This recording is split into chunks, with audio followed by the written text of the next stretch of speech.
Alhamdulillahilladzi hadana li hadza wa ma kunna linahtadiya laula an hadana Allah. Asyhadu an la ilaha illallah wahdahu la syarika lahu wa anna Muhammadan abduhu wa rasuluhu la nabiyya ba'da. Allahumma shalli wa sallim wa barik wa karrim wa tahannan tafaddal takram ala sayyidina wa maulana Muhammad wa ala alihi wa ashabihi wa azwajihi wa dzurriyyatihi wa atba'ihi wa ummatihi ila yaumiddin, amma ba'du. Subhanaka la ilma lana illa ma 'allamtana innaka antal alimul hakim. Wa ma as'alukum alaihi ajra in ajra illa 'ala Allahi alladzi fatarani rabbil alamin. Bapak-bapak sepuh, orang-orang tua kami, wabil khusus para alim ulama, para ustadz, para asatidz, para a'immah, para imam, semoga Allah Subhanahu wa taala senantiasa memberikan keberkahan kepada kita dan juga kemanfaatan ilmu sehingga Allah Subhanahu wa taala bahagiakan kita, diri kita, keluarga kita, orang-orang yang kita sayangi serta umat seluruh alam.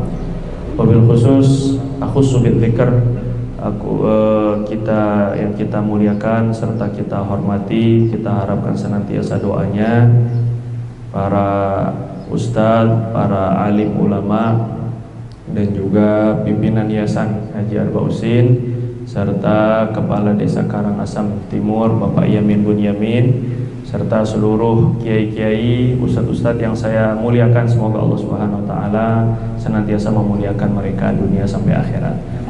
Kumpulnya kita di pagi hari ini saya senang sekali, saya merasa terlalu dihormati dan dimuliakan, harus berdiri dan harus berada di depan bapak-bapak, di depan para ustadz, di depan para kiai.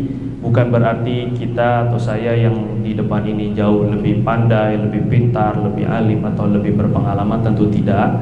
Tapi majelis kita ini bersifat mudzakarah. Mudzakarah itu dari kata zakarah, artinya mengingat, saling mengingatkan. Nah, kalau saling mengingatkan, mungkin di antara saya mungkin nanti apa yang saya sampaikan ada yang terlupa, ada yang terlepas, ada yang tertinggal. Mohon dengan sangat bapak-bapak, para ustadz, wabil khusus para kiai, para sepuh untuk mengingatkan saya dan juga agar jadi manfaat untuk kita bersama. Itu tujuannya. Jadi bukan semata-mata pemberian materi. Tadi mungkin saya terlalu merasa tidak pantas kalau di depan bapak-bapak atau ustadz-ustadz sekalian, tetapi lebih kepada mudzakarah. Nah, Allah qaddarallah, Allah takdirkan untuk pagi kali ini yang kita bahas ataupun yang jadi dasar kepada mudzakarah kita adalah buku yang saya tulis beberapa tahun lalu, itu tentang panduan wudu, salat, zikir secara sunnah. Kenapa buku ini ditulis? Sedikit saya cerita. Ada keprihatinan tersendiri ketika kita sebagai umat Rasulullah SAW banyak yang sangat menganggap sunnah itu kecil. Ini ada pemahaman sedemikian sehingga di umat ini yang saya lihat sekarang ini tuh, umat itu bisa terbagi, dikelompokkan menjadi dua. Ada yang memang dia tidak punya ilmu dasar, terus kemudian mungkin baru kenal dengan agama, hijrah, kemudian belajar lewat YouTube, belajar lewat TV, belajar lewat Facebook misalnya, terus tiba-tiba jadi mufti, terus tiba-tiba jadi pemberi fatwa, bilang ini bid'ah, ini nggak sesuai dengan sunnah, mana dalilnya, macam-macam. Apalagi kita-kita yang lulusan pondok pesantren, yang notabene yang dipelajari kitab-kitab kuning. Kadang-kadang di kitab kuning ulama-ulama dalam kitab fikih melihat siapa yang belajar, ada kitab kuning atau kitab fikih itu standarnya lil mubtadiin, untuk para pemula. Jelas nggak mungkin dikasih dalil-dalil. Begitu pula juga dengan kitab syarah matan misalnya, atau kitab syarahnya untuk mutawassitin, orang yang menengah, middle atau kelas menengah. Ini pun juga belum membahas tentang dalil. Bahkan kadang-kadang sampai kitab hasyiyah pun ataupun kitab yang lebih tinggi lagi, itu pun juga belum terlalu mengetengahkan dalil. Kitab-kitab yang menggunakan dalil itu ketika sudah sampai derajat semisal Al-Muhadzab, Al-Majmu' ataupun juga kitab Al-Fathul Aziz atau Syarhul Kabir lil Imam Ar-Rafi'i misalnya. Itu kitab-kitab besar barulah membahas tentang dalil. Kenapa? Karena perangkatnya harus cukup. Kalau fikih itu ibarat masakan yang udah matang. Kita lagi perlunya apa? Kita perlunya atau obat yang sudah jadi, udah bermerek. Dia lagi pusing, bodrek. Batuk, prokol, gitulah lebih kurang. Ataupun juga pilek, Mixagrip. Udah jadi, tapi kita nggak tahu bahannya Mixagrip itu apa, bahannya bodrek itu apa, kita nggak kenal. Nah begitulah lebih kurang fikih-fikih yang ditulis itu yang penting sesuai dengan tuntutan yang diperlukan. Kalau yang diperlukan adalah bagaimana umat ini tahu dan sah, ibadahnya sah, kemudian muamalahnya juga betul, pernikahannya juga benar, maka tidak perlu dengan dalilnya. Merekalah ulama-ulama yang menggodok, merekalah yang mencari bahan-bahannya daripada dalil. Cuma sekarang ini ada yang memang melihatnya itu yang namanya sunnah itu harus ada dalilnya. Nah itu di akhirnya harus tahu dalilnya. Kalau nggak tahu dalilnya, oh berarti kita dianggap bid'ah, dianggap membuat-buat, dianggap kita ini membaharu atau bertentangan dengan Rasulullah SAW. Ini satu kelompok. Satu kelompok lainnya atau satu kumpulan lainnya, ada kumpulan yang memang belajarnya dari kitab-kitab fikih, kemudian disesuaikan dengan ilmu-ilmu alat dari pesantren. Tapi sayang seribu sayang, ketika membaca kitab-kitab fikih yang ulama mengintisarikan kitab fikih itu sendiri dari berbagai dalil, dari berbagai hadis dan juga ayat Quran, qiyas, ijma, istihsan, istishab ataupun juga sumber-sumber dalil lainnya. Tapi ternyata karena kita bacanya sunnah-sunnah dalam wudhu, dengan taslith 3 kali, dengan membasuh tangan dan seterusnya. Jadi orang-orang yang hanya baca fikih, baca kitab fikih, ya sekedar sunnah. Kalau nggak dilaksanakan pun kan sah. Yang penting, nah ini kalau yang penting udah repot ini kan. Yang penting kan sholat daripada nggak sholat. Nah ini jadinya standarnya udah diturunin sekali. Akhirnya capek-capek ulama menulis sunnah-sunnah sholat, sekian banyak sunnah-sunnah sholat. Yang penting kan sholat, ya udah Allahu Akbar. Yang penting sah, yang penting gak batal. Masih mending sholat daripada gak sholat. Allahu Akbar. Kita turunkan derajat ibadah kita dengan kata yang penting. Nah bukan sholat itu penting, tapi yang penting sholat. Berarti maknanya semaunya. Yang penting sudah memenuhi kewajiban. Kita ingin menaikkan level. Jadi kita bukan hanya semata-mata berbicara sah atau tidak sah, wajib ataupun haram. Yang kita bicarakan adalah mana yang lebih afdol. Bagaimana kita bisa lebih meningkatkan. Sering saya sebut, bagaimana perumpamaannya jika ustadz-ustadz sekalian saya undang ke rumah saya. Misal aja, ini enggak beneran, contoh aja. Saya undang ustadz, ada undangan kita makan bersama. Contoh Pak, ini contoh ya. Saya undang makan bersama di Cibinong, Tondok Pesantren Al-Hikmah An-Najiyah, belakang MAN 1 Bogor atau MAN Cibinong. Silakan Bapak datang dengan membawa keluarga, anak, cucu, cicit, cocot, cecet, semuanya juga bawa, nggak apa-apa. Nanti kita makan bersama. Akhirnya Bapak berbondong-bondong. Oke, kita makan bersama di jadwal yang ditetapkan. Sampai di pondok pesantren, sampai di tempat rumah saya, tiba-tiba saya kasih piring semuanya. Sudah di depan Bapak semua sudah ada piring. Saya tuangin nasi satu-satu. Nasi. Semua sudah Pak? Udah. Dah ya Pak ya? Mestinya udah semuanya? Udah. Ayo silakan makan. Kira-kira yang Bapak bilang ke saya tuh apa? Ngapain jauh-jauh saya datang cuman buat makan nasi? Itulah lebih kurang. Yang Bapak ngomong apa kira-kira? Mana lauknya? Gitu kan ya? Mana sayurnya? Jadi saya bilang ke Bapak, yang penting makan. Nah, kira-kira Bapak setuju nggak kalau saya bilang yang penting kan makan Pak? Ya udahlah, kan nasi bisa dimakan nggak Pak? Bisa sih. Terus ya udah makanlah, kan yang penting sudah makan. Bapak nggak terima, mana ayamnya atau mana lauknya? Ini ikannya, ini ayamnya. Udah cukup belum Pak? Belum. Mana sayurnya? Sayurnya lagi tambahin. Udah cukup Pak? Belum, mana sambelnya? Sambelnya belum juga cukup. Kerupuknya belum juga, es buahnya terus panjang lebar. 4 sehat, 7 sempurna, tambah macam-macamnya. Jadi bukan hanya 5 sempurna, semuanya dimauin. Untuk sekedar makan kita inginnya yang sempurna. Paham maksud saya Pak ya? Untuk sekedar makan kita nggak mau apa adanya.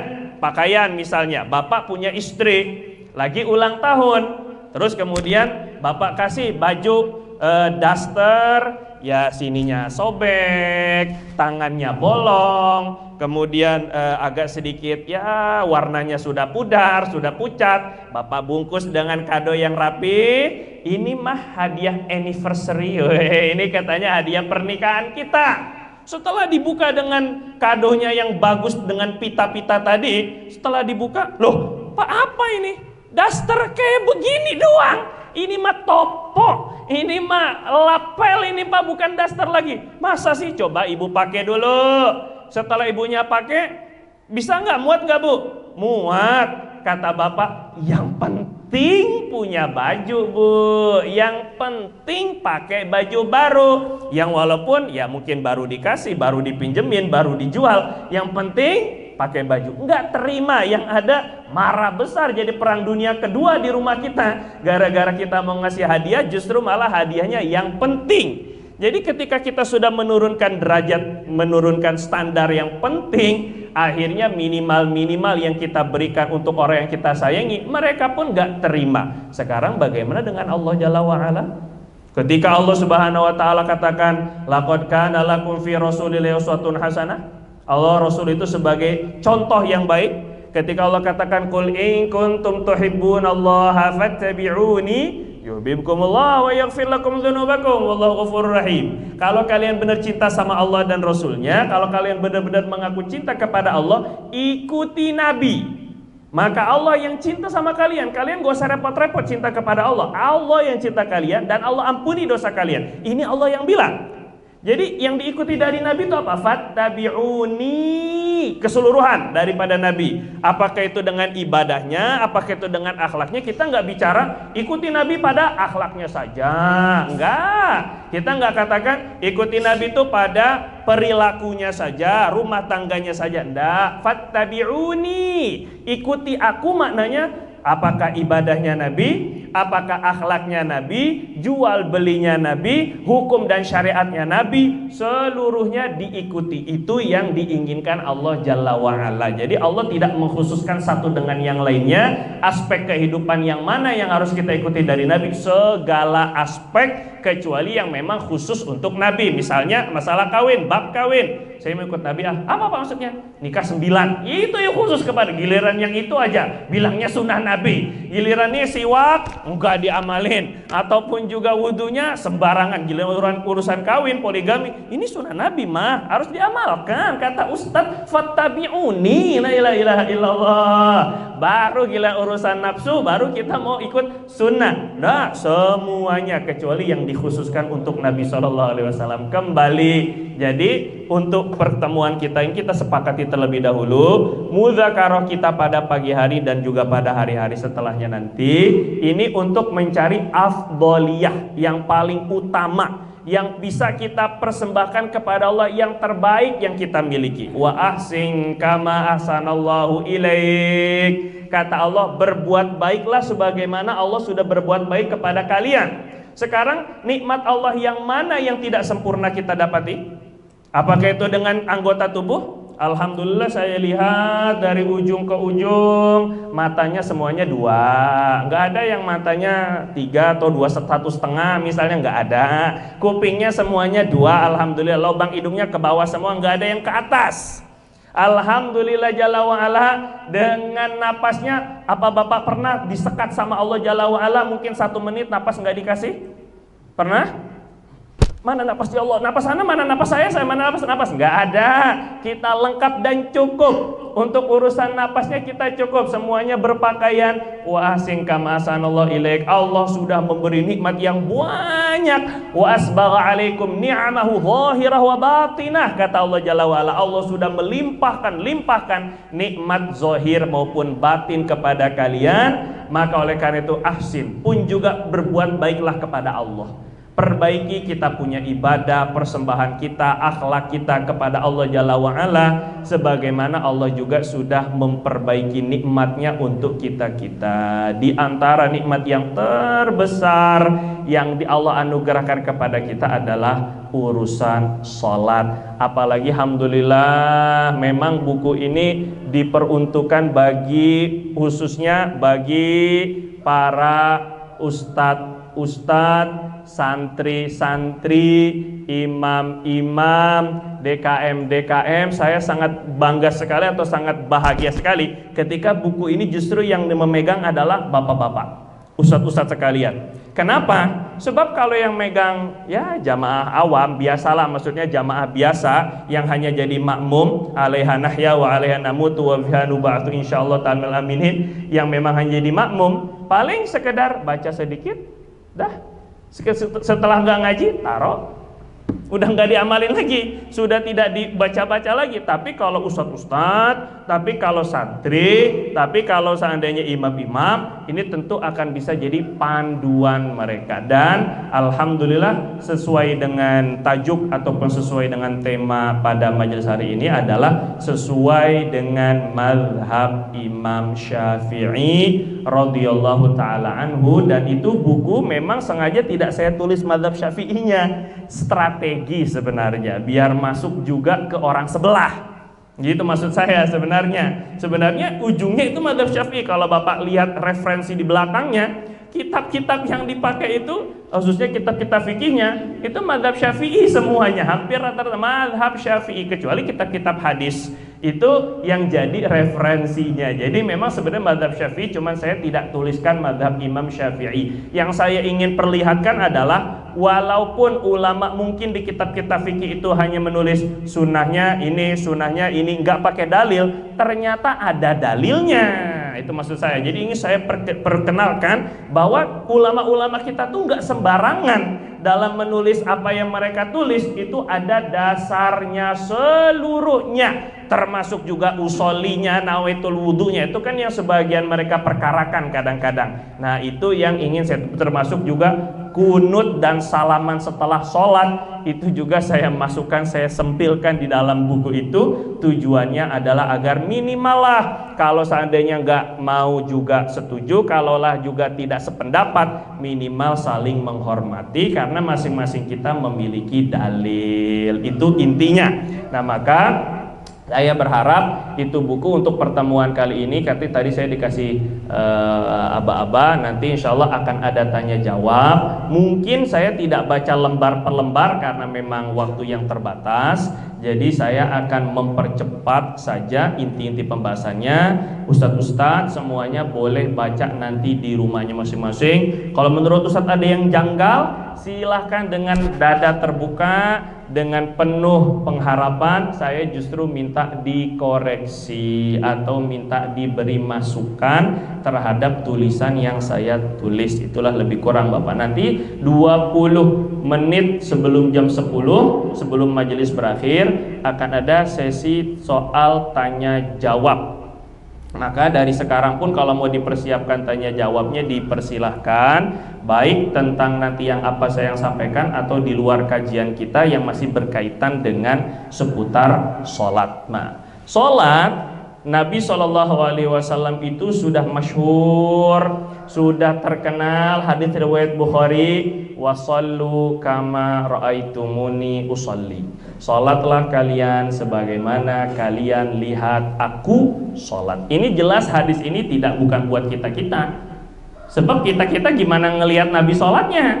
Salatlah kalian seperti kalian lihat aku salat. Jelas hadis ini adalah salat adalah perintah untuk para sahabat karena mereka langsung melihat Rasulullah SAW. Tapi bagaimana dengan kita-kita? Hadis ini masih relevan nggak? Jelas masih relevan. Karena para sahabat itu melihat Rasulullah SAW sholat, mereka mempraktekkan kepada murid-murid mereka tabi'in. Nanti tabi'in ngelihat kepada para sahabat, tabi'in melihat kepada tabi'in, terus sampai guru-guru kiai-kiai kita, ulama-ulama kita. Itu namanya sanad. Ada mata rantai keilmuan yang bersambung sampai Rasulullah SAW. Bagaimana Rasulullah SAW sholat. Jadi yang kita inginkan agar bagaimana apa yang dipelajari, apa yang diketahui itu bukannya sebagai pengetahuan. Kalau hanya sebagai pengetahuan gak bisa diikutin. Sebab Nabi katakan ra'aitumuni, sebagaimana kalian lihat, bukan kama alamtukum. Sholatlah kalian sebagaimana saya ajarkan. Tidak. Sholatlah kalian sebagaimana kalian lihat aku sholat. Artinya apa? Yang dibutuhkan saat ini itu bukan semata-mata teori. Sebab Nabi mempraktekkan. Dan kalian bisa ambil. Ini para sahabat maksudnya. Kalian para sahabat langsung aja ambil tata cara sholat itu dari aku. Kalau aku lagi sholat, lihat saja. Paham ya Pak ya? Maknanya ulama-ulama, para guru, para asatid ini dituntut justru malah bukan semata-mata teori, tapi bagaimana bisa mengaplikasikan atau mempraktekkan sehingga murid-murid mereka pun kalau nggak dikasih teori pun bisa, oh kayak gitu semestinya sujud, oh kayak gitu mestinya takbir, oh kayak gitu mestinya baca surah. Bisa diikuti dari perilaku sikap sholat mereka sudah bisa jadi ilmu. Itu sekarang yang mahal. Tapi yang ada teorinya, Masya Allah tabarakallah. Baca kitab apa? Fathul Mu'in. Baca kitab besar. Baca kitab apa? Minhajut Talibin. Oh Masya Allah tabarakallah. Tapi ketika sholat, Allahu Akbar. Ya Allahu Akbar. Lantas di mana Fathul Mu'innya? Di mana Minhajut Talibinnya? Kalau baca Fathul Mu'in, Allahu Akbar, detail sekali sunnah ditulis. Ternyata itu hanya sebagai jadi teori. Yang penting sholat lagi-lagi begitu nantinya. Nah kita ingin kembalikan agar sebagaimana para sahabat melihat sunnah itu besar. Sekali lagi nih Pak ya, kita ingin mengembalikan agar bagaimana pandangan kita kepada sunnah sebagaimana para sahabat memandang kepada sunnah. Dulu-dulu para sahabat tahu nggak tahu, paham nggak paham, apa maknanya, apa hakikatnya, apa manfaatnya. Pokoknya kalau Nabi makan, kalau Nabi lakukan, kalau Nabi duduk, kalau Nabi tidur, ikut. Tahu nggak tahu. Sampai kemarin yang saya sampaikan di Adzikra pada Sabtu kemarin, mereka melihat Nabi puasa wisol. Puasa enggak buka puasa, enggak sahur, nyambung. Puasa hari ini nyambung sampai puasa hari besok. Enggak makan sama sekali, enggak minum sama sekali, buka enggak, sahur enggak. Para sahabat ingin ngikut. Allahu Akbar. Padahal berat. Kata Nabi, ana lastu kahayatikum.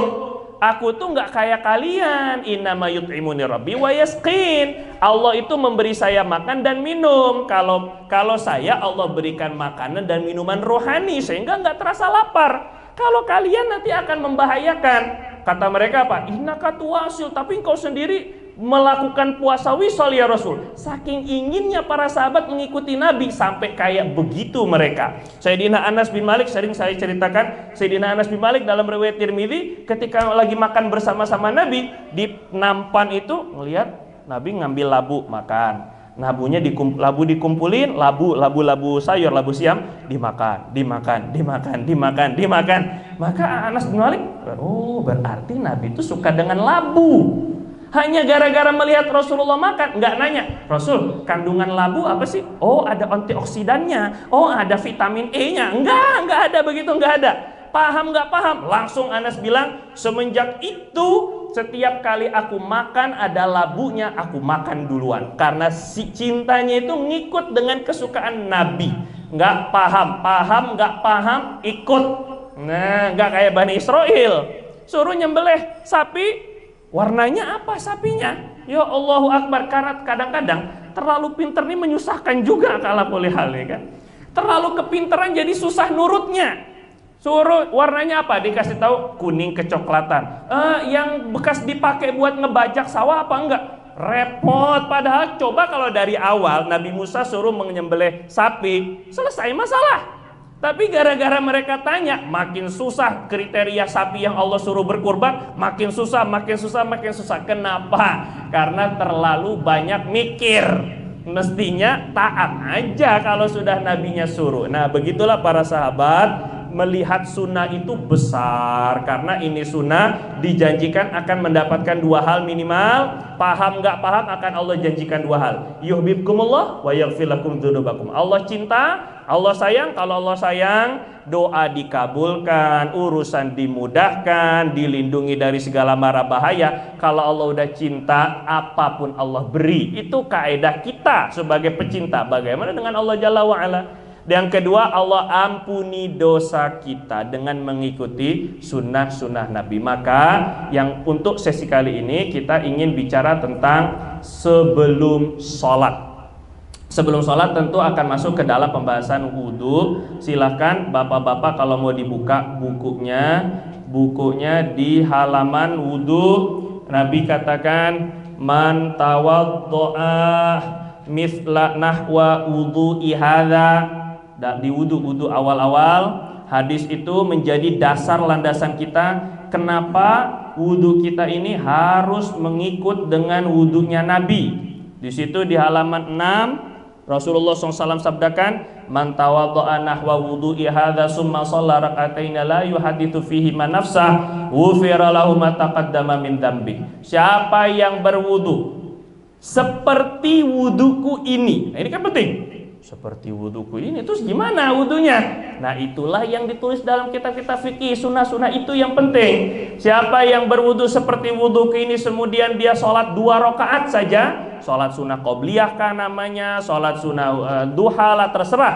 Dia tidak berbicara pada dirinya sendiri, artinya khusyuk dengan sholatnya, maka Allah ampuni dosanya yang telah lalu. Ini riwayat Bukhari. Jadi maknanya apa? Ada tuntunan agar bagaimana wudhu kita serupa dengan Rasulullah. Dulu Sayyidina Utsman yang meriwayatkan hadis ini, itu ceritanya didatangi oleh beberapa tamu. Hadis ini diriwayatkan itu, Sayyidina Utsman didatangi beberapa orang tamu. Terus kemudian Sayyidina Utsman tanya, ala urikum wudhu'a Rasulillah, mau nggak kalian setelah dikasih jamuan, makan, inilah yang dilakukan Sayyidina Utsman yang seperti ini sekarang. Mau nggak saya perlihatkan kepada kalian cara wudhunya Nabi? Nah, setelah dikasih makan, sekarang kita nggak bisa makan, jadi nggak bisa ngikutin tamunya Sayyidina Utsman. Setelah dikasih makan, habis itu dikasih makanan rohani, ilmu. Kata Sayyidina Utsman, mau nggak saya perlihatkan wudhunya Nabi?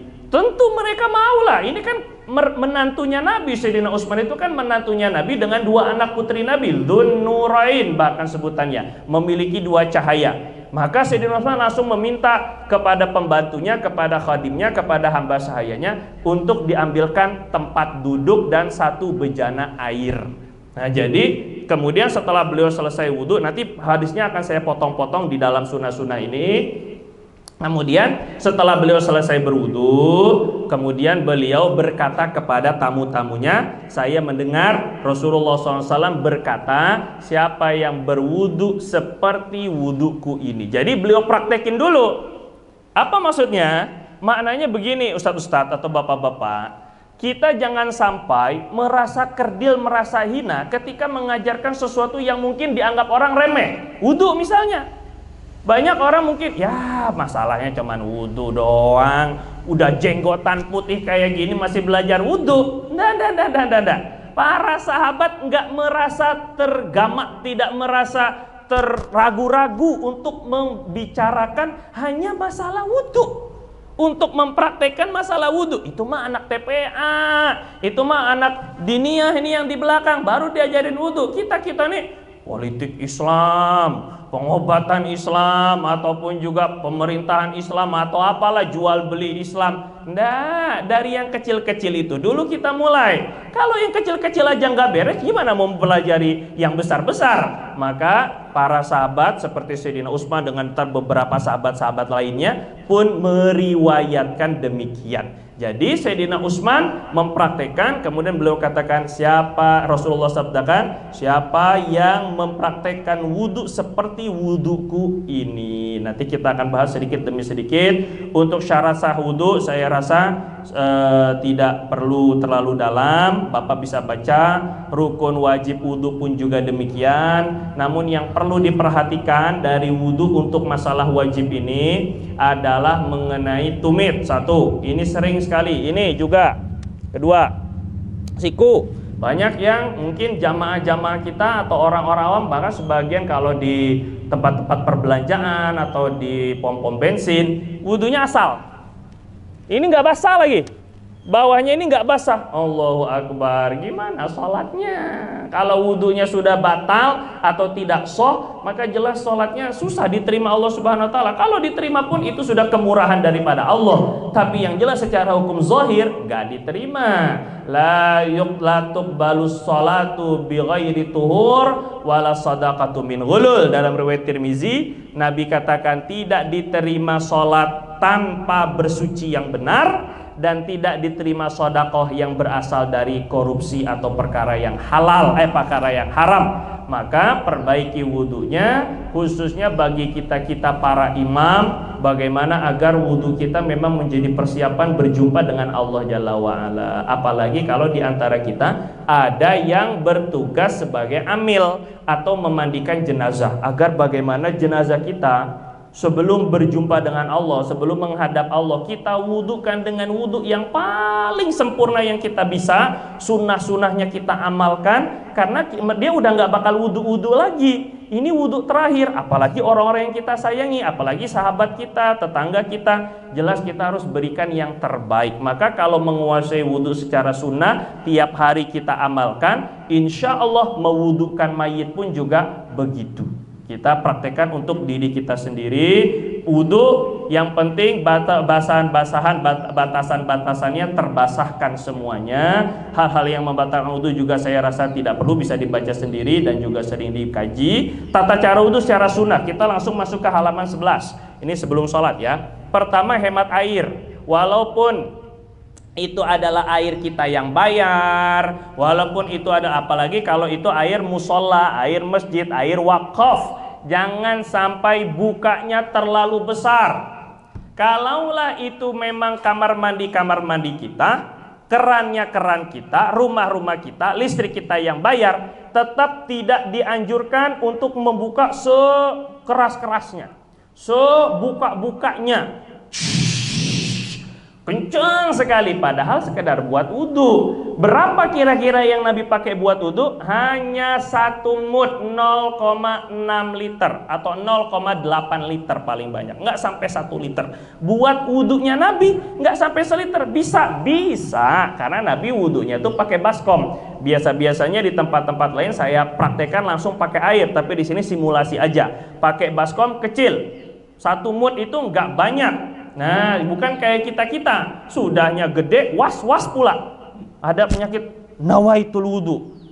Kayaknya niatnya nggak apa sih ini sama muka ini.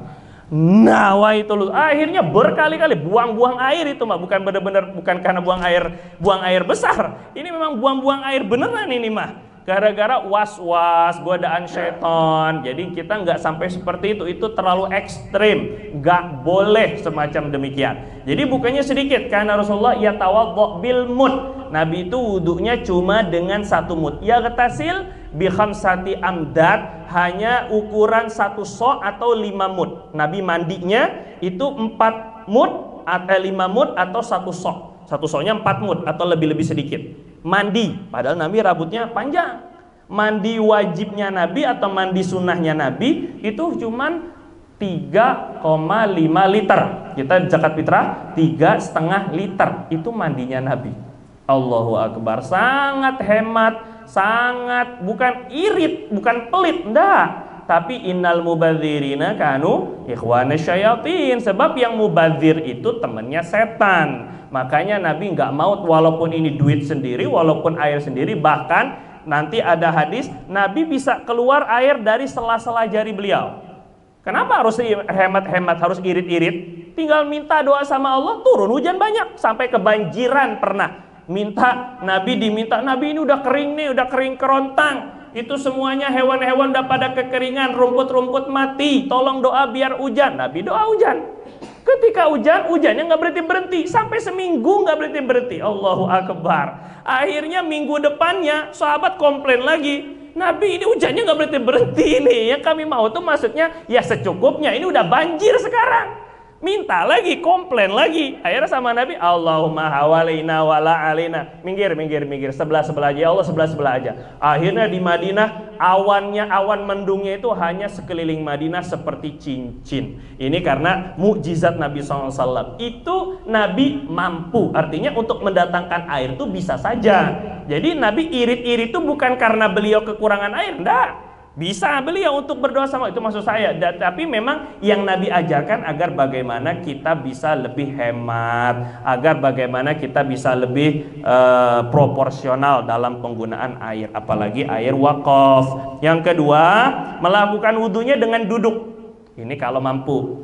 Mungkin dengan bangku plastik yang harga 15.000 lebih kurang. Itu yang bangku seperti itu duduk. Kenapa duduk? Nanti saya akan, kalau udah agak berumur apalagi, itu untuk menyela-nyela kaki dari bawah.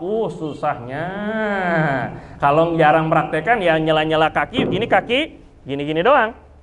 Tapi yang sunnah tuh dari bawah. Nah, kalau ini udah lumayan berbobot, nah itu baru paham, oh kenapa harus duduk. Iya, jadi Nabi Sayyidina Utsman minta, ini hadisnya, kata Sayyidina Utsman radhiyallahu anhu tawaddaa bil maq'id. Sayyidina Utsman wudunya itu dengan tempat duduk atau tempat jongkokan, pakai bejana, karena beliau duduk di depannya. Itu yang dipraktekkan Sayyidina Utsman. Maka dari situ ulama katakan sunnahnya wudu itu duduk. Makanya sebagian masjid biasanya ada batu-batunya itu di tempat wudunya. Itu bukan pajangan, Pak. Itu bukan tempat naruh peci, tapi itu buat duduk. Sunnahnya memang duduk. Kalau mandi sunnahnya berdiri. Kalau wudhu sunnahnya duduk. Begitu ya. Kemudian nomor 3, menghadap kiblat. Inna likulli syai'in syarafa. Segala sesuatu itu memiliki kemuliaan. Wa in asyrafal majalis masduqbila bihil qiblah. Yang paling mulia dari tempat duduk adalah yang menghadap kiblat. Karena wudhu itu duduk, Nabi katakan yang paling mulia dari tempat duduk adalah ngadep kiblat, maka sunnahnya wudhu itu ngadep kiblat. Tapi kalau udah kerannya ngadep utara, selatan, timur, yang nggak usah diputar-putar, jadi gimana ceritanya? Ya sudah, itu memang sudah dari sononya begitu, kita pun nggak usah dirubah-rubah. Tapi kalau memang belum dibangun, kalau memang baru mau bangun atau mau renovasi, bisa kita usahakan tempat wudhu itu menghadapnya ke arah kiblat agar mendapatkan sunnah di atas sunnah, sunnah di atas sunnah. Kemudian baca basmalah, ini pun juga sunnah. Dalam sebuah hadis ini ada ceritanya. Nabi ketika menyuruh para sahabat ketika itu kekurangan air, peristiwa ini ketika pulang dari perang, kekurangan air, maka Nabi suruh para sahabat untuk ngumpulin air-air sisa. Padahal Nabi bisa aja minta turunin hujan sama Allah. Nabi Ismail aja tinggal gertak kaki keluar air Zam-Zam, masa ya Rasulullah nggak bisa? Bisa. Cuma itulah Nabi ya. Nabi itu ingin mengajarkan kebersamaan. Ayo, yang punya sisa-sisa air kumpulin dulu deh, kumpulin dulu. Setelah udah terkumpul satu dalam bejana, baru tangan Nabi dimasukin. Keluar, kata Sayyidina Anas, saya melihat alma yafur, ini air memancar dari sela-sela jari Nabi itu keluar kayak keran.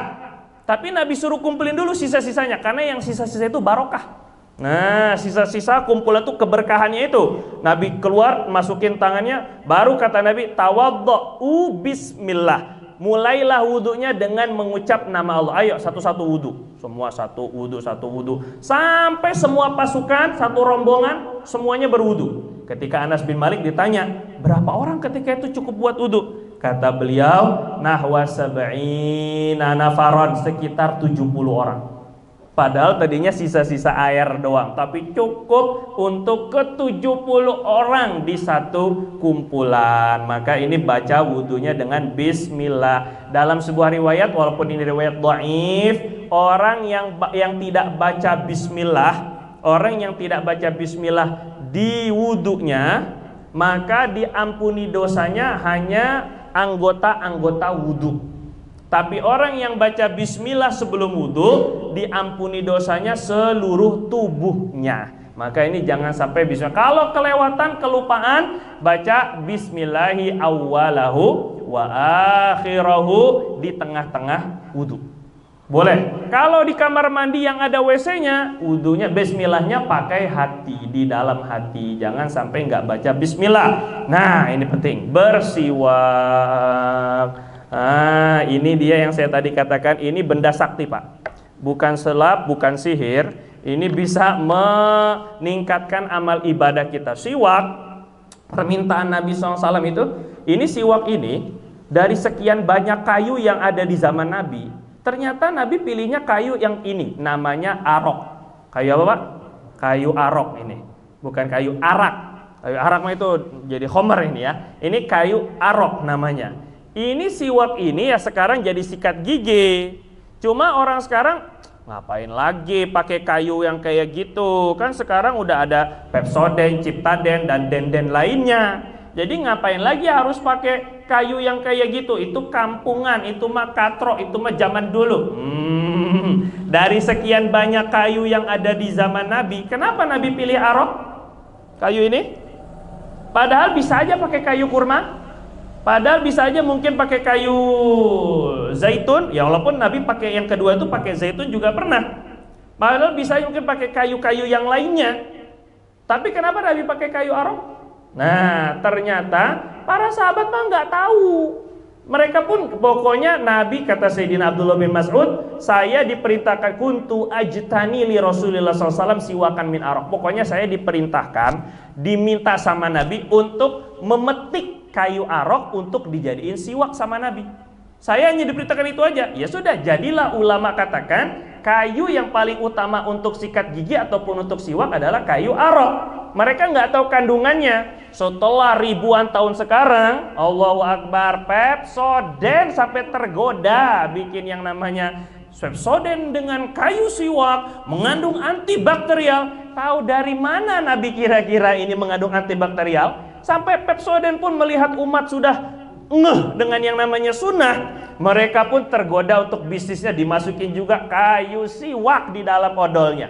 Allahu Akbar. Kalau seandainya banyak tanya, kita nggak tahu hikmahnya. Tahu hikmahnya setelah beribu-ribu tahun, penelitian mengatakan ternyata dalam kayu arok ini baru ada fluoride-nya untuk menguatkan gigi, ada antibakterinya untuk menghilangkan kuman dan bakteri. Ini dari mana semuanya? Ini wa ma yantiqu 'anil hawa in wa ila wahyun yuha. Inilah dari Rasul yang memang semuanya dari wahyu. Jadi maknanya kita sekarang ayo kembali. Ini banyak yang nggak mengamalkan kayu siwak ini, yang walaupun ulama fikih katakan siwak itu atau gosok gigi itu bisa dengan segala sesuatu yang kasar. Boleh pakai kain, yang penting kasar. Boleh pakai batu, yang penting kasar. Pakai amplas pun juga nggak apa-apa lah kalau seandainya mau, ntar sama gigi-giginya pun juga hilang, bukan hanya sekedar putih. Yang penting kasar. Makanya sebagian ustadz-ustadz kita kalau suka lihat sebelum sholat tuh ada yang begini-gini, pakai kainnya. Ini bukan jorok, tapi mengamalkan sunnah. Sebab kalau kita siwak ini pakai siwak sebelum sholat, Nabi katakan lebih utama pahalanya daripada 70 kali rakaat, 70 rakaat. Raka'atani bisiwak, 2 rakaat dengan siwak, khairun wa afdal min 70 rakaatan bi ghairi siwak. Lebih utama daripada 70 rakaat. 2 banding 70. Bapak kira-kira dikasih duit 2 juta sama 70 juta. Pilih mana? Nah, kita untuk urusan duit memang ihtisaban, benar-benar hitung-hitungan. Tapi urusan ibadah, kita nggak hitung-hitungan kayak gitu. Jadi kalau Nabi bilang begitu, walaupun memang hadisnya dhaif, yaitu saya tahu. Tapi ini sekedar buat fadilah amal, nggak jadi masalah. Buat sekedar nilai suatu amalan, nggak jadi masalah. Jadi siwak, Nabi sampai memohon, mengemis, meminta bahasanya. Laula an asyuqa ala ummati. Seandainya nggak membebani umatku. Kata Nabi, kalau enggak membebani umatku, kalau saya tidak khawatir menyusahkan umat, la amartuhum bisiwak inda kulli shalah wal wudu. Saya perintahkan, saya wajibkan umat untuk menggunakan siwak ketika setiap wudu ataupun juga setiap kali sholat. Bukan ataupun, dan kalau saya tidak membebani umat, kira-kira bebannya di mana, Pak? Ini berapa kilo kira-kira bebannya ini? Apa sampai 10 kilo? Sampai kita sampai berotot untuk mengangkatnya? Sampai kehilangan beberapa ribu kalori untuk kita menggunakannya? Enggak. Kira-kira harganya berapa? Bapak boleh tahu ini harganya berapa? Tahu harganya berapa? 10 ribuan paling. Goceng tuh ya cari, ada alhamdulillah goceng cari di mana-mana, mungkin ada yang dapat goceng. Ya alhamdulillah banyak yang jualnya 10 ribu. Ada yang jual 15 ribu, itu pun juga bagus dah, masih mending. Karena dia awet, tenang aja, enggak tiap tahun, enggak tiap sehari 15 ribu, enggak, murah, enggak mahal banget, tapi pahala kita jadi besar. Jadi membebani itu di mana kira-kira? Mahalan juga rokoknya bapak-bapak, daripada siwak ini. Tapi Nabi bilang, kalau enggak membebani, saya mau mewajibkan siwak. Kira-kira kalau kita berhadapan dengan Rasul, bebannya di mana ya Rasulullah? Apakah kira-kira kita merasa tega kah kira-kira kalau Nabi sampai katakan saya takut membebani umat? Terus kita nggak merasa kalau kita nggak pakai siwak, apakah kira-kira nggak membebani Rasul? Sunnahnya nggak diamalkan. Kita balas. Kalau Nabi merasa nggak enak sama kita, takut membebani, kira-kira kita ada nggak perasaan nggak enak sama Rasul ketika nggak melaksanakan sunnah? Nah, kita balas perasaannya Rasulullah SAW. Ini seperti orang tua, Pak. Kadang-kadang orang tua ke anak tuh bahasanya begini, nah kalau lagi ada mungkin bapak mau pinjem duit dulu. Tapi bahasanya kalau lagi ada, kalau nggak membebani. Kan biasanya orang tua kayak gitu. Padahal kalau misalnya orang tua, nak pinjemin duit sini, itu berhak. Sebab orang tua. Kata Nabi, anta wa malu kali abik. Kamu, diri kamu sepenuhnya, harta kamu sepenuhnya, itu punya bapak kamu semuanya, gitu kata Nabi. Ketika ada anak yang komplain, bapak saya minta duit terus, bapak saya minta makan terus kepada saya. Nabi bilang, kamu sendiri dengan semua harta kamu, itu punya bapak kamu sendiri. Kenapa kamu repot? Sama Nabi malah dimarahin orang yang kayak gitu. Artinya, kita kalau mau nyuruh anak, nak minta duit, itu layak. Tapi bahasa orang tua yang gak enakan sama anak, nah kalau ada lah, kalau gak membebani. Begitulah bahasa Nabi kepada kita. Nabi ingin mewajibkan, cuma takut ada yang gak kuat dengan kewajiban siwak. Maka kita harapkan siwak itu kita punya. Kalau sekarang belum punya, minimal ketika berwudu sikat gigi. Jangan subuh-subuh gak siwakan. Allahu Akbar, habis nyeduh Indomie tadi malam, kopinya, rokoknya, ataupun juga dengan sambal terasinya, Masya Allah, enggak siwak lagi atau enggak sikat gigi. La ilaha, ketika subuh, alhamdulillahirabbil alamin, baunya kemana-mana, jigongnya mengganggu orang sholat. Allahu Akbar, enggak boleh. Maka Nabi itu betul-betul ketika bangun tidur, Nabi langsung siwak. Sampai nanti akan ada hadisnya, hatta yusma' minhu sampai Nabi kalau siwak itu beliau sampai kedengaran bunyi nah itu namanya ka'annahu yatahawwa yatakayya, seakan-akan beliau mau muntah. Kenapa keluar? Karena yang disikatin itu bukan sekedar gigi. Ini caranya, Pak, kalau nanti sudah punya siwak, semoga nanti besok sudah ada siwaknya. Siwak tuh cara megangnya 3 jari di atas, 2 jari di bawah, gini ya, 3 jari di atas, 2 jari di bawah. Kalau sekarang belum punya, pakai sikat gigi, niatnya buat siwak. Sikat gigi boleh, bisa. Kalau lagi nggak ada sekarang, pakai sikat gigi, niatnya untuk melakukan sunnah-sunnah wudhu, diantaranya siwak. Tapi nggak bisa ngamalin yang kayak saya gini, pasti nggak bisa. Kalau pakai sikat gigi, coba bapak megangnya kayak gini, pakai sikat gigi, nggak bisa pasti. Nah, tapi kalau yang kayak gini, 3 jari di atas, 2 jari di bawah. Ini siwak. Masya Allah. Tingginya Bapak nggak perlu ngukur, tapi paling panjang 1 jengkal. Kan biasanya ada siwak-siwak yang dijual tuh, apalagi di Mekah, itu panjang-panjang luar biasa. Kita harus motong-motong sendiri, nyacak-nyacak sendiri. Beli aja yang udah ada ini nyala tempatnya atau gimana. Paling tinggi 1 jengkal. Paling kecil 4 jari. Jadi saya sampai bilang ke santri, kalau kamu nggak ada duit, udah deh patungan coba. Patungan beli siwak, kemudian dipatah-patahin, yang penting jangan sampai 4 jari, sampai begitunya, untuk biar santri itu bersiwak. Kalau di Hadromaut atau di Yaman, khususnya di Rubat Tarim, santri nggak pakai siwak, dia punya sholat nggak pakai siwak, di rotan. Karena ini bukan perkara kecil, menurut ulama ini perkara besar ini siwak ini kan. Bahkan sampai Nabi sebelum wafat pun, yang Nabi minta apa? Siwak. Yang Nabi minta sebelum wafat, minta Aisyah, saya minta disiwak. Ternyata ketika itu Sayyidah Aisyah nyari siwak nggak ada, yang ada Sayyidina Abdurrahman bin Abu Bakar, adiknya Sayyidatuna Aisyah atau kabangnya. Bang, minjem siwaknya bang. Buat apa? Buat nyikatin Rasul sebelum wafat. Ini Rasul ada di pahanya Siti Aisyah. Ambil siwaknya, Sayyidah Aisyah punya, biar lebih lembut siwaknya. Kemudian baru disiwakin ke lidahnya dan ke giginya Rasulullah SAW. Kenapa? Mau jumpa sama Allah. Siwaknya, maka kata ulama, siwak itu bisa mempermudah ruh keluar. Karena Nabi sebelum meninggal siwakan. Nah, kalau sampai kayak gitu dahsyatnya, manfaatnya, maka duit 10.000, 15.000, bahkan ada ulama namanya Imam Ash-Shibli. Beliau saat ketika beliau lupa bawa siwak, ini siwak ini memang perkara yang setan tuh bener-bener pinter Pak. Bapak punya siwak, jago, kalau sampai bisa ngeraut sampai 4 jari, jago. Kenapa saya katakan jago? Biasanya nggak berapa lama hilang, ketinggalan lah, atau apalah, pokoknya ada aja alasannya, hilang aja. Mau kita udah nyiapin 1 pak pun habis juga. Habisnya bukan karena diraut, tapi karena memang ketinggalan. Ya karena nggak kayak handphone. Kalau handphone Bapak ketinggalan, muter balik jauh-jauh dari Jakarta, puter balik ke Karangasem. Apa? Handphone ketinggalan. Tapi kalau siwak, alah siwak aja, nanti beli aja nanti lagi, gitulah lebih kurang. Jadi ada ulama namanya Imam Ash-Shibli. Saat ketika beliau mau sholat sunnah, siwak saya mana? Kok nggak ada? Akhirnya beliau lihat orang sebelah mau pakai siwak. Tunggu, siwaknya saya beli aja. Bukan, ini bekas orang, Pak, Allahu Akbar, tapi demi mengamalkan sunnah, saya beli aja ini siwaknya. Bener ini dibeli? Iya. Berapa kamu jual? Bener ini? Iya. Saya beli dengan 1.000 dirham. 1 dirham itu berapa sekarang?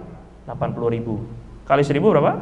80 juta. Hanya 1 kayu begini, beliau berani mengeluarkan 1.000 dirham. Nih, 1.000 dirham. Yang penting kamu jual siwak kamu kepada saya. Masya Allah, ini orang yang punya siwak langsung kayak mendadak ini. Maka saya juga mau jualan siwak kalau kayak begitu ceritanya. Jadi ketika itu kata si orang itu, kok terlalu gede ini untuk bayar siwak? Apa kata beliau? Sholat saya, sunnah dalam sholat itu jauh lebih mahal daripada dunia dengan seisi-isinya. Ini gak ada apa-apanya, 1.000 dirham itu habis.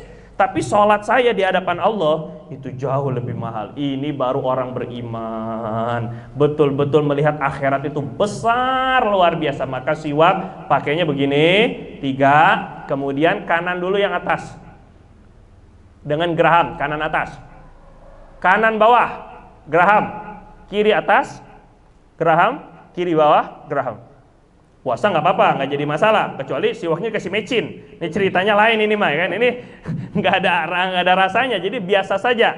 Kemudian jadi kayak angka 8, kanan atas, kanan bawah, kiri atas, kiri bawah. Jadi gini, gitu ya. Kanan dulu, atas terus, kemudian dalam juga geraham juga, termasuk lidah. Alhamdulillah Tardofan bin Ima, anak saya Muhammad itu dari kecil saya kasih mainannya siwak. Jadi dia gigi siwak, lancar ngomongnya, cepat ngomong, orangnya pintar. Alhamdulillah Tahadutsan bin Ima. Mungkin asbab barokah daripada siwak. Bapak kalau mau interview, kalau Bapak mau wawancara atau mau ngobrol, apalagi Pak Kades mau ngobrol depan orang, kemudian hilang ilhamnya atau deg-degan, atau kadang-kadang kan kita suka merasa grogi, pakai siwak. Bismillah tahadutsan binikmah, saya sering seperti itu. Kalau seandainya sudah nggak tahu mau yang dibicarakan, dah siwak aja Bismillah lah. Dengan mengikuti sunnah, Allah datangkan ilham, Allah perbaiki lisan. Itu asbabnya dengan siwak. Jadi banyak sekali. As-siwak madharatun lil fam, mardatun lirab. Riwayat Bukhari, Nabi katakan siwak itu bisa membersihkan mulut, bersih daripada kotoran zohir atau dosa. Dan juga bersih dan juga mendapatkan ridhonya Allah. Oh, berat. Kalau sudah ridhonya Allah, waridwanullahi akbar. Ridhonya Allah itu besar sekali. Kalau Allah udah ridho, kira-kira apa yang hambat buat kita? Nggak ada. Kalau Allah udah ridho, nggak ada yang mengancam kita, nggak ada yang perlu kita takutkan. La khaufun alaihim walahum yahzanun. Itu kalau Allah sudah ridho. Jadi ini siwak besar. Caranya tadi kanan atas, kanan bawah, kiri atas, kiri bawah, lidah. Nah ini yang Nabi sampai itu lidah, karena agak dalam. Khususnya kalau wudhu, kalau di musola jangan. Masa di musola itu kan orang jadi kabur, nanti malah nggak jadi sholat. Yang itu sunnahnya ketika mau wudhu, khususnya bangun tidur. Insya Allah kalau Bapak amalkan, saya sudah sering kan, misalnya lupa bawa sikat gigi dengan odol. Siwakan tapi sesuai dengan sunnah sampai nanti keluar dahak, lendir, itu yang bikin bau mulut.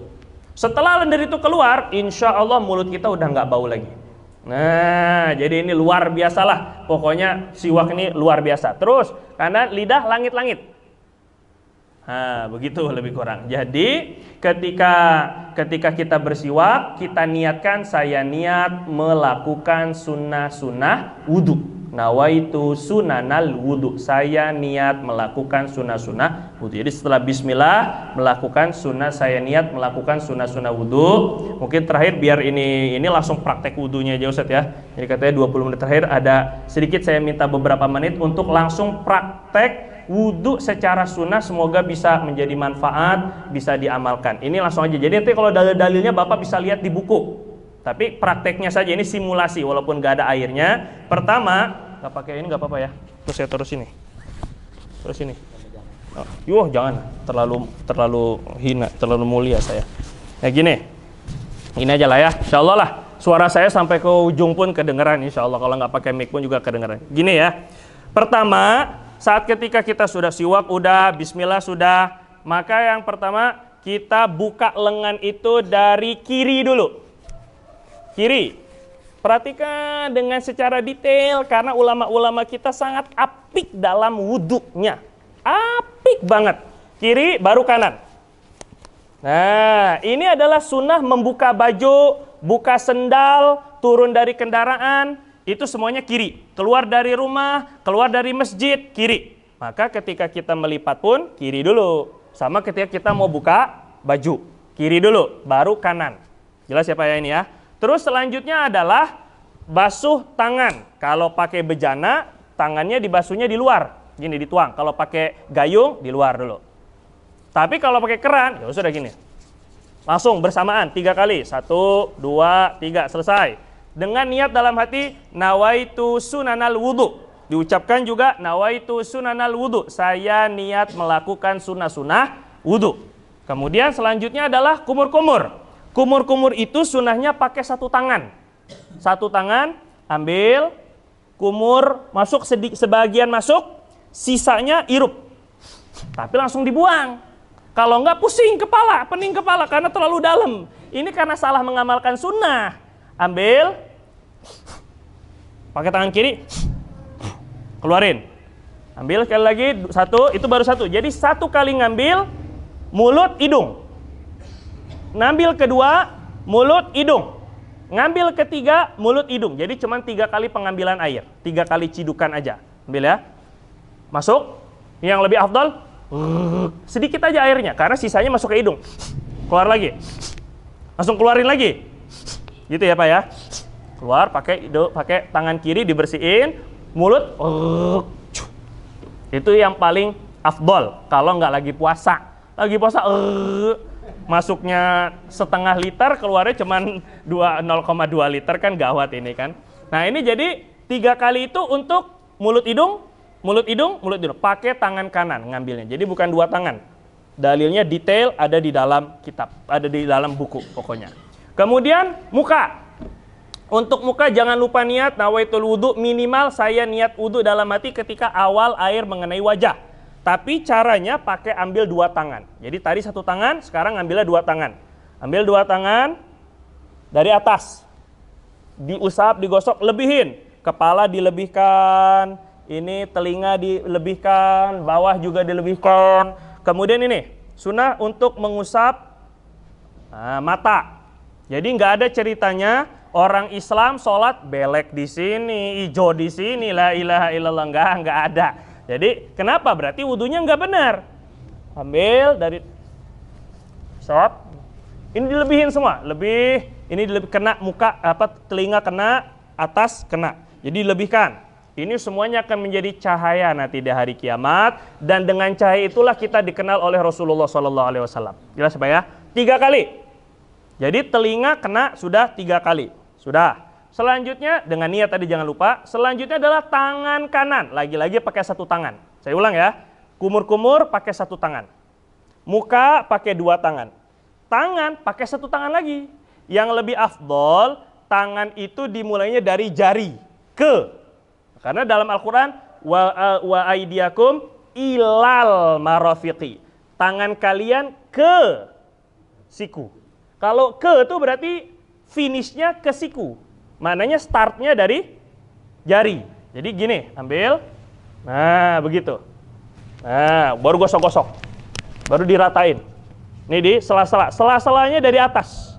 Yang punya kuku panjang, masukin airnya ke dalam. 1.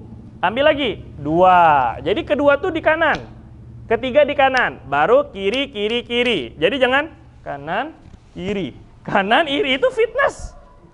Itu nggak sesuai dengan sunnah. Sunnahnya kanan, kanan, kanan. Baru kiri, kiri, kiri. Ini baru namanya mendahulukan yang kanan. Kalau kanan, kiri, kanan, berarti kanan yang kedua sudah didahului yang kiri. Nggak dapat sunnah tayamun, sunnah mendahulukan yang kanan. Ya, jadi kanan 3 kali. Udah 3 kali. Kiri sama kayak tadi. Dilebihin. Nih. Penting. 1, 2, 3, sudah. Kemudian kepala. Kepala pakai 2 tangan lagi. Tapi diusap, bukan dibasuh. Kalau dibasuh, aja itu mandi itu mah. Ada yang sekalian itu malah nanti jadi Allah itu mengucapkan wamsahu biru usikum, usaplah kepala kalian, itu pasti ada hikmahnya.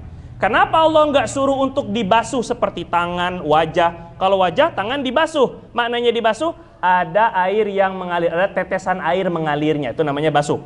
Kalau usap, sekedar basah. Nah, kenapa? Sebab kalau kita basuh kepala, tutup pakai peci, ada migrain di sana, ketombean di sana, palanya jadi bau itu di sana, gara-gara terlalu basah. Jadi Allah katakan hanya usap. Jadi ambil 2 tangan, basahin doang. Bukan diambil airnya, tapi basahkan tangan. Maaf ya Pak, saya buka ya. Basahkan tangan. Nah, ini letakkan 2 ibu jari di pelipis.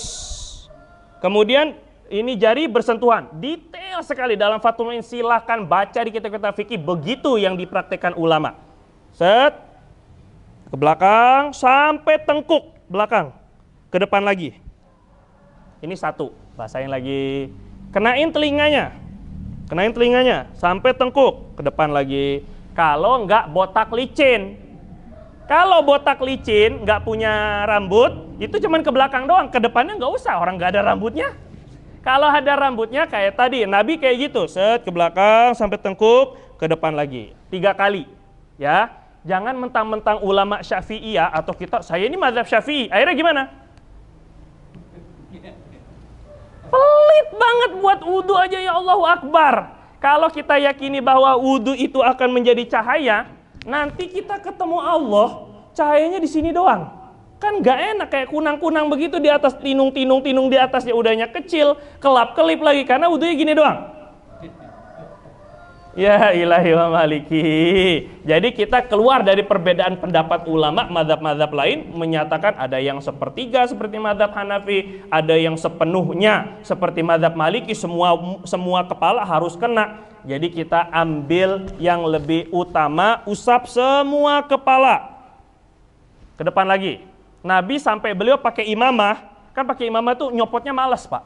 Jadi Nabi sampai pakai imamah pun beliau kebelakangin imamahnya. Tapi ketika ngusap kepala, beliau usap kepala dan imamahnya diusap. Ke depan lagi. Saking ingin mengusap seluruh kepalanya Nabi itu. Nah, jadi ini kepala kena telinga 3 kali.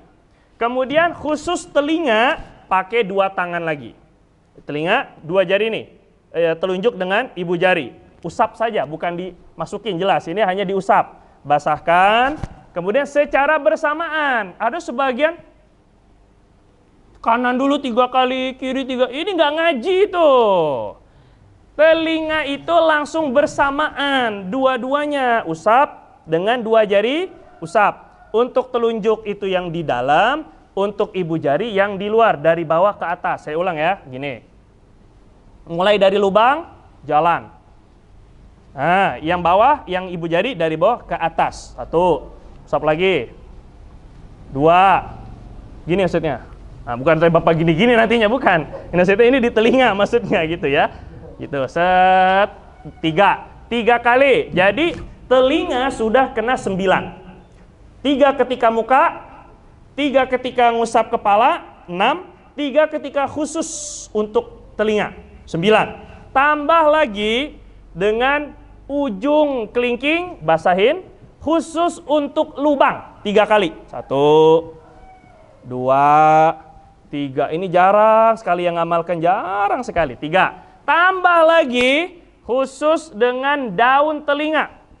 1, 2, namanya istizhar.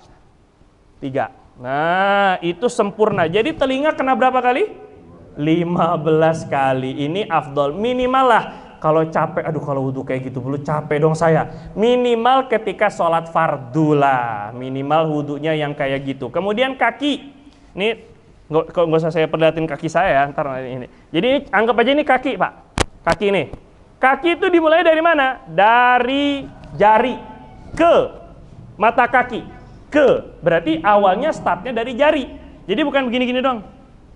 Ada yang kayak main bola, gini-gini doang nih. Kakinya. Akhirnya tumitnya nggak basah. Karena dia gini-gini doang. Yang lebih afdol dari jari ke mata kaki, ke atas. Kemudian ketika, ini kan diusap, dibasuh. Digosok-gosok. Dilebihkan daripada mata kakinya. Dan ini sela-sela menyela-nyela jari itu pakai kelingking kiri. Tangan kiri kita, kelingking kiri, dari bawah. Dimulai dari kelingking kaki kanan. Dari bawah, oh begini. Ya begini-gini dapat sunnah, begini lebih afdol. Dari bawah. Dari bawah. Ini kalau udah agak berat tubuh ataupun udah berumur emang agak susah. Makanya tadi saya bilang lebih enak duduk. Jadi gitu, 1, 2, 3, 4. Ada 4 ini kan. Nanti kaki kiri itu juga pakai kelingking tangan kiri kita dari bawah. Dimulai dari ibu jari. Pokoknya kanan ke kiri, terus dari bawah. Cara menyela-nyelanya. Jadi 3 kali kanan dulu, sela-sela, baru 3 kali kiri, gosok-gosok dengan menyela-nyela dari bawah pun juga dengan tangan kiri. Nanti setelahnya baru ngadap kiblat, kemudian angkat tangan. Adapun doa-doa yang dibaca ketika wudhu itu dipersilahkan untuk baca, silahkan yang ada dalam kitab-kitab seperti Bidayatul Hidayah, misalnya doa muka, Allahumma bayyid wajhi yauma tabyadul wujuh. Kalau diajar itu juga nanti Bapak tambah puyeng lagi nanti kalau saya ini kan. Udah itu baca masing-masing aja, cari di internet banyak. Kemudian nanti setelah itu angkat tangan. Tinggi menghadap ke langit, baca asyhadu alla ilaha illallah wahdahu la syarikalah wa anna muhammadan abduhu wa rasuluh. Maka kata Nabi, futihat abwabul jannati tsamaniyah, dibuka 8 pintu surga. Ketika Bapak wudhu dengan bagus, kemudian angkat tangannya tinggi-tinggi, membaca syahadat 2 kalimat syahadat, terbuka 8 pintu surga. Kemudian baru doa, Allahumma ja'alni minat tawabin wa ja'alni minal mutatahhirin wa ja'alni min ibadika salihin. Tambahannya subhanakallahumma wa bihamdika asyhadu an la ilaha illa anta astaghfiruka wa atubu ilaik. Ada semuanya di buku. Kalau seandainya ikut sebagian ulama, tambahkan lagi dengan inna anzalnahu fi lailatul qadar sebanyak 3 kali. Terus nanti menurunkannya jangan lupa kanan dulu. Nah, gantiannya kanan baru kiri. Inilah sunnah-sunnah wudhu. Semoga bisa dipraktekkan, semoga bisa diajarkan kembali. Ada sekitar 8 menit. Mungkin kalau mau ada yang didiskusikan atau ditanyakan atau ditambahkan, alhamdulillah, silahkan Bapak. Halo Pak, masih sahur atau udah sahur ini? Kalau nggak ada ya alhamdulillah berarti. Persilakan bagi jemaah atau siapapun yang ingin bertanya, beri kesempatan. Mau komentar juga boleh. Hah? Saya tanya. Oh iya, Ustadz yang nanya jadinya. Itu pemakaian siwak. Kan kalau taraweh berarti 10 kali takbir. Apakah sekali pertama doang ataukah setiap kali mau takbir? Makasih. Ya, untuk siwak ini ada 2 pendapat ulama. Mazhab Syafi'i sendiri ada 2 pendapat ulama. Kalau yang mu'tamad, pendapat yang terkuat, itu inda kulli takbir, setiap kali takbiratul ihram. Jadi capek dong? Enggak Pak, cuman sekali serot-serot udah begitu. Yang penting digosok giginya. Enggak capek mana, capean juga jalan maraton ataupun juga capean juga Bapak push up itu jauh lebih capek. Tapi kalau sekedar siwak enggak, ini untuk melipat gandakan 70 kali ganda tadi. Tapi kalau ikut pendapat yang kedua, awal ketika sekarang ini satu sholat, satu jenis sholat, tarawih semuanya, maka di awal saja siwaknya, selebihnya tidak siwak. Saya pribadi ambil setiap takbiratul ihram siwak, enggak ada masalah. Sampai Nabi sampai bilang begitu, mazala Jibril yusini bis siwak hatta khasyitu ala asnani. Jibril tuh kalau datang ngingetin saya siwak mulu. Kata Nabi nih, Jibril yang datang ngingetin saya siwak sampai saya takut gigi saya rontok. Itu Nabi sendiri yang bilang. Berarti saking banyaknya beliau bersiwak, itulah lebih kurang ya. Wallahu taala alam. Ada lagi Pak? Oh ya, silakan Bapak duluan. Waalaikumsalam warahmatullahi wabarakatuh. Ya? Saya mau menanyakan setiap pengajian selalu dikupas masalah sunnah Rasul dan ibadah Rasul. Sedangkan Allah mengutus Nabi itu membawa akhlakul karimah. Betul.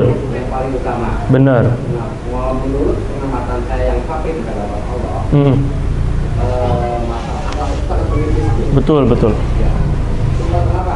Lebih banyak membicarakan mengulas sunnah Rasul. Iya. Dari akhlaknya itu bagus. Iya, betul.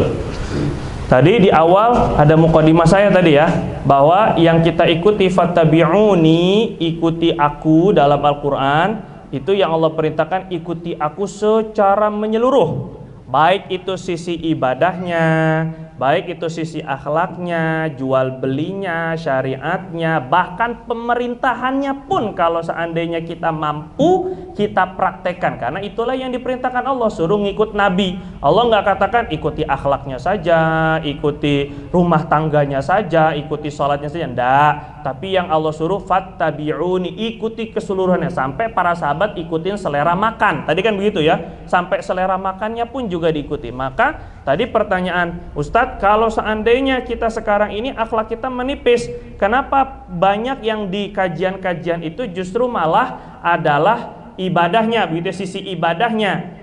Kita yang namanya akhlak itu luas cakupannya. Akhlak kepada Allah, akhlak kepada sesama, akhlak kepada hewan, akhlak kepada makhluk-makhluk Allah, akhlak kepada malaikat, luas sekali cakupannya. Nah, perbaikan-perbaikan dari sudut ibadah, sunnah-sunnah dalam ibadah, itu bahagian dari akhlak kepada Allah. Makanya tadi awalnya saya bilang, kita berakhlak nggak sama Allah ketika kita sudah dikasih nikmat yang sempurna, ternyata ibadah kita seadanya. Kan nggak berakhlak namanya sama Allah. Itu ya tadi awal mukadimah saya. Kita nggak mau dikasih makan hanya nasi doang, kayak tadi begitu lebih kurang. Masa kita persembahkan kepada Allah, itu saya masuknya justru dari sudut akhlak. akhlak kepada Allah Jalla wa'ala, bagaimana ibadah kita dengan yang terbaik sesuai dengan sunnah Nabi. Jadi kalau untuk pembicaraan masalah akhlak, saya rasa mungkin lebih banyak penceramah itu justru malah akhlak yang saya lihat. Jarang sekali ada penceramah yang berani bicara tentang hukum. Hukum maksudnya hukum ibadah misalnya, ataupun hukum fikih misalnya, atau hukum akidah misalnya. Jarang sekali.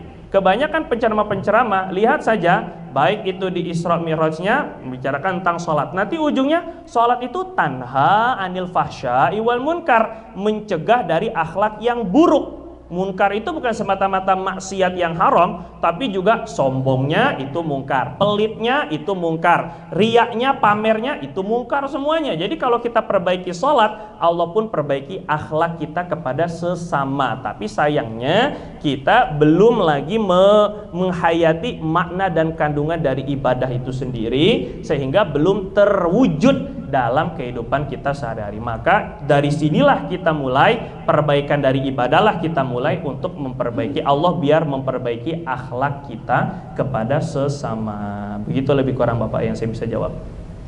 Ya, silakan Ustaz. Bismillahirrahmanirrahim. Mohon izin merujuk pada hadis Nabi sallallahu alaihi wasallam. Allahumma shalli wa sallim alaihi. Hadis yang saya baca di sini tentang doa di saat tasyahud akhir.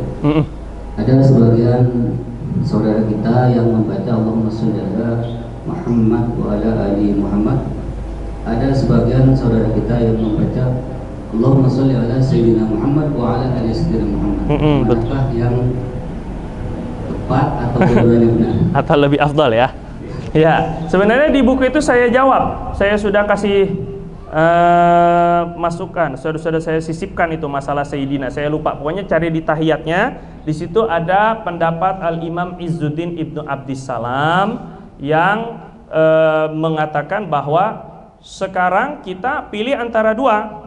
Kalau kita mengucapkan Allahumma sholli ala Muhammad, berarti kita memang mengikuti lafaz dari Nabi. Itu namanya imtithalul amr, mengikuti perintah. Ya, memang perintah Nabi qulu Allahumma sholli ala Muhammad. Perintah Nabi adalah mengikuti hanya lafaznya Muhammad saja, nggak pakai Sayyidina.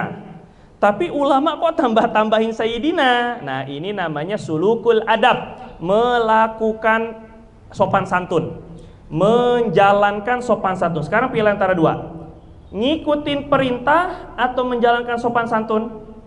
Kalau sopan santun kita pakai Sayyidina. Kalau ngikuti plek zohir perintah Nabi, ya nggak pakai Sayyidina. Nah, pilih mana? Kalau dikatakan betul, ya dua-duanya betul. Yang mau perintah silakan, yang mau pakai sopan santun lebih utama. Kenapa? Dalilnya, kenapa ada kaidah ulama sulukul adab khairun min imtithalil awamir. Melakukan sopan santun, adab itu lebih bagus daripada menjalankan perintah. Contoh, misal begini Pak, dulu di zaman Khalifah di zaman Sayyidina Abu Bakar, di zaman Rasulullah, Sayyidina Abu Bakar disuruh Nabi jadi imam. Ya, jadi Nabi ketika itu sedang sakit parah, karena ini sakit beliau saat sebelum beliau wafat. Ketika itu para sahabat nunggu Rasulullah keluar, kan biasanya jadi imam Nabi. Kok Nabi nggak keluar-keluar? Nabi mau bangun, pingsan lagi, bangun, pingsan lagi. Demi untuk mempertahankan sholat berjamaah, Nabi rela untuk memaksakan diri. Sampai akhirnya kata Nabi, muru Abu Bakar falyusalli binnas. Suruh Abu Bakar untuk jadi imam. Akhirnya karena udah lama nunggu Nabi, Abu Bakar jadi imam. Singkat cerita begitu. Ketika Sayyidina Abu Bakar udah jadi imam, Rasulullah SAW udah agak enakan. Bapak tahu enakannya kayak apa? Digotong sama dua orang, itu enakannya. Jadi bukan enakan kayak kita, nggak bisa jalan, diseret. Nabi digotong dua orang jalan, satu Sayyidina Ali, satu Sayyidina Fadl bin Abbas. Sayyidina Ali bin Abi Thalib, Sayyidina Fadl bin Abbas radhiyallahu anhum ajma'in. Kemudian lewat sampai di sof. Para sahabat tahu Rasulullah SAW mau lewat, para sahabat buka sof. Sampai Nabi ada di depan, para sahabat ngasih tahu kepada Sayyidina Abu Bakar bahwa Nabi udah datang. Cara ngasih taunya pakai tepukan. Gitu lebih kurang. Akhirnya berisik masjid karena Abu Bakar terlalu khusyuk. Kan kalau orang khusyuk tuh kita khusyuk main game, khusyuk nonton, panggil-panggil nggak kedengeran. Nah itu lebih kurang. Beliau terlalu khusyuk dengan sholat. Maksudnya ngasih tahu ini Nabi udah datang. Abu Bakar ayo mundur gitu maksudnya. Ketika Abu Bakar lihat ke belakang, oh Nabi udah ada. Akhirnya Rasulullah ngasih isyarat makanakub, berhenti. Abu Bakar suruh diam pada posisinya. Tapi apa yang dilakukan Abu Bakar? Tetap mundur. Akhirnya Nabi pun agak maju sedikit untuk menjadi imam. Akhirnya Abu Bakar namanya jadi mubaligh, jadi imam kedua. Kalau di Masjidil Haram biasanya Allahu Akbar, Allahu Akbar. Itu yang kedua itu namanya mubaligh atau imam kedua. Bukan imam sebenarnya, dia mubaligh, hanya penyampai suara. Karena Nabi lagi sakit, suaranya lemah. Jadi Abu Bakar kencengin, kan nggak ada speaker zaman dulu. Akhirnya Abu Bakar tetap mundur. Setelah sholat, Nabi tanya, malakum tusaffiquna kama tusaffiqun nisa? Kenapa kalian justru ngasih tahu Abu Bakar tuh dengan cara tepok-tepok? Innamat tasfiqul nisa, yang namanya tepuk tangan di dalam sholat ngasih tahu itu buat perempuan. Manabahu syai'un falyusabbih. Kalau dia mau negur, kalau dalam sholat laki-laki itu harus tasbih, bukannya lalu tepuk-tepuk. Itu kata Nabi. Ditegur lah ini para sahabat. Sama Abu Bakar juga ditegur. Abu Bakar tanya, malakum ya Abu Bakar. Malak ya Abu Bakar. Kenapa Abu Bakar? Aku sudah memerintahkan kamu untuk tetap pada posisi kamu jadi imam, tapi kenapa kamu mundur? Ini kata Rasul. Abu Bakar katakan, maka nali ibni Abi Quhafah ayat taqaddam ala Rasulillah. Kayaknya Rasul nggak pantas seorang anak Abu Quhafah, maksudnya dia sendiri, seorang Abu Bakar berdiri di depan Rasul, kayaknya nggak pantas Nabi. Nah, akhirnya Nabi pun diam karena jawaban Abu Bakar adab, sopan santun. Nabi padahal perintahnya suruh diam. Abu Bakar tetap mundur melawan perintah demi menjaga sopan santun kepada Nabi. Paham Pak ya? Paham ya? Maka dari sini ulama ambil kaedah sulukul adab khairun min imtitsalil awamir. Menjalankan sopan santun lebih afdol, lebih utama daripada melakukan perintah. Jadi sekarang sholawat Allahumma sholli ala Muhammad itu perintah Nabi, benar. Tapi sopan santun memanggil dengan sayyidina itu jauh lebih utama menurut kita ulama mazhab Syafi'i. Kenapa? Karena itu menjalankan sopan santun. La taj'alu du'a ar-rasuli ka du'ai ba'dikum ba'dha. Jangan kalian jadikan panggilan kepada Rasul sama seperti panggilan kepada sesama kalian. Nah makanya kita tambahkan sayyidina. Enggak mau pakai sayyidina, saya mau ngikut dengan sunnah Nabi SAW. Ini pun juga sunnah. Jadi yang pakai sayyidina ya sunnah, yang nggak pakai sayyidina itu sunnah zohirnya iya memang. Jadi kedua-duanya tidak mencederai sholat, dan juga mana yang lebih utama tergantung sudut pandang masing-masing. Kalau saya lebih ikut pendapat Sayyidina Al-Imam Izzuddin Ibnu Abdissalam yang disebut dengan Sultanul Ulama, sultan para ulama di zamannya pada abad ke-6 atau abad ke-7. Beliau menjadi sultan rajanya para ulama. Beliau berpendapat melafazkan Sayyidina itu lebih utama. Bahkan dulu kalau di Mesir, Ustaz, di Mesir itu zaman dulu sebelum ada Salafi wala ma wa madroka masalafi, sebelum ada Wahabi, itu pakai di Mesir itu azannya pakai Sayyidina, Pak. Asyhadu anna sayyidana Muhammadar Rasulullah. Begitu. Dulu di apa namanya di Mesir begitu dulu. Cuma sekarang orang kedengarannya aneh kalau pakai sayyidana di dalam azan, padahal boleh-boleh saja, bagus-bagus saja, nggak jadi masalah. Bapak kalau mau silakan. Nantinya ada orang ini apa lagi ini perbuatan bid'ah, mau macam-macam lah mungkin. Ya itu terserah lah ala kuliah, kalau mau tanggung itu resiko sendiri. Saya cuma ngasih tahu doang. Wallahu taala alam bisawab. Mungkin sudah habis masa yang diberikan. Nanti insya Allah pada episode yang akan datang, insya Allah gitu ya. Tetap pada channel yang sama. Jangan lupa subscribe dan juga komen, insya Allah. Cukup, Ustaz? Saya yang nutup atau antum yang nutup? Tutup. Saya tutup dengan kafaratul majlis. Subhanakallahumma bihamdika asyhadu an la ilaha illa anta nastaghfiruka wa natubu ilaik. Lebih kurang saya mohon maaf. Assalamualaikum warahmatullahi wabarakatuh.